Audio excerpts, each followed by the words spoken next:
மறைந்த விக்கிரவாண்டி தொகுதி திமுக எம்எல்ஏ புகழேந்தியின் உடல் அரசு மரியாதையுடன் தகனம் செய்யப்படுகிறது. அது தொடர்பான அந்த காட்சிகளை பார்க்கலாம்.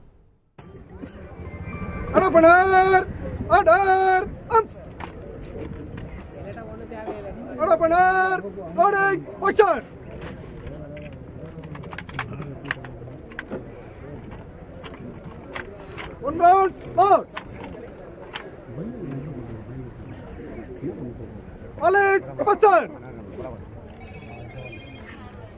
Police, fire! Police, reload!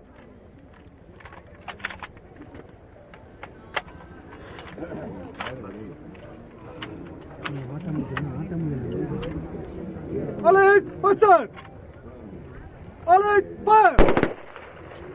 Police, reload!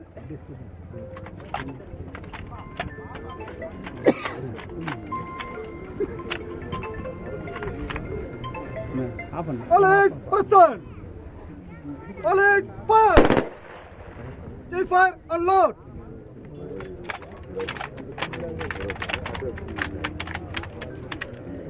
Order!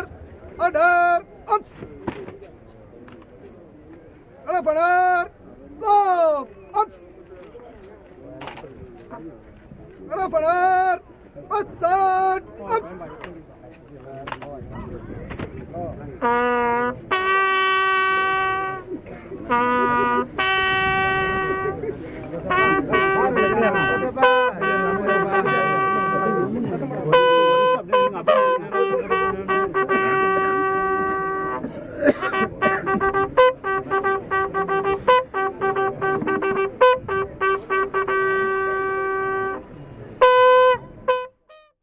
மறைந்த விக்கிரவாண்டி தொகுதி திமுக எம்எல்ஏ புகழேந்தியின் உடல் அரசு மரியாதையுடன் தகனம் செய்யப்பட இருக்கிறது. அது குறித்த அந்த காட்சிகளையும் பார்த்து இது பற்றிய மேலும் விவரங்களை செய்தியாளர் கோபிநாத் விவரிக்க கேட்கலாம். வணக்கம் கோபிநாத், தற்போதைய கள நிலவரம் என்ன? மேலும் இந்த இறுதி ஊர்வலத்தில் யார் யாரெல்லாம் பங்கேற்றிருக்கிறார்கள் அது குறித்து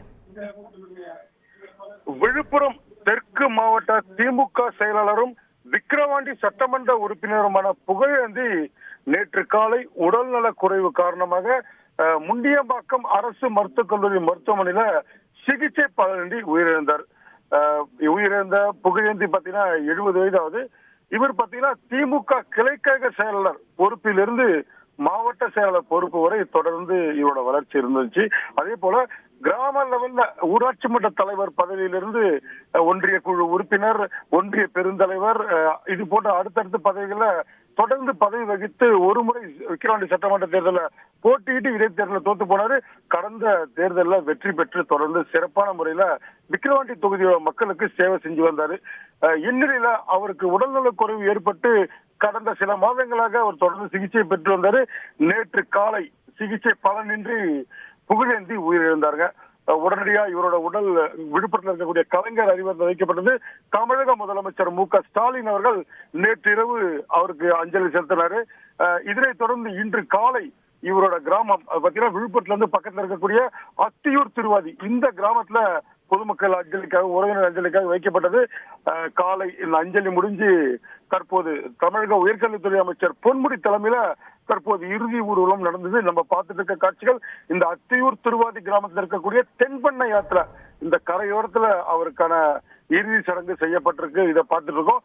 இதே போல சட்டமன்ற உறுப்பினர் என்ற அடிப்படையில இவருக்கான 21 குண்டுகள் முழங்க அரசு மரியாதை அளிக்கப்பட்டிருக்கு. காரணம் பார்த்தீங்கன்னா காலை 9 மணிக்கு இறுதி ஊர்வலம் சொன்னாங்க. ஆனால் நீண்ட நேரத்துக்கு பின்னர் மட்டும்தான் தற்போது உத்தரவு வழங்கப்பட்டு இந்த அரசு மரியாதையும் தற்போது வழங்கப்பட்டிருக்கு. தொடர்ந்து இந்த பகுதியில அமைச்சர் பொன்முடி கலந்து கொள்ற இரங்கல் கூட்டம் நடந்துட்டு இருக்கு. இந்த தென்மனையாத்து பகுதியிலே ஒரு பக்கம் பாத்தீங்கன்னா இரங்கல் கூட்டம் புகழேந்திக்கு நடந்துட்டு இருக்கு. விழுப்புரம் சட்டமன்ற உறுப்பினர் உள்ளிட்ட அனைத்து முன்னாள் இந்நாள் சட்டமன்ற உறுப்பினர்கள், நிர்வாகிகள் ஏராளமானோர் கலந்து கொண்டு இந்த இறுதி ஊர்ல கலந்து தற்போது இறுதி சடங்கு தென்பண்ணையாத்துல நடந்திருக்க காட்சி தான் பார்த்துட்டு இருக்கோம். விரிவான விவரங்களுக்கு நன்றி கோபிநாத். செய்திகளை உடனுக்குடன் தெரிந்து கொள்ள உடனே சப்ஸ்கிரைப் பண்ணுங்க.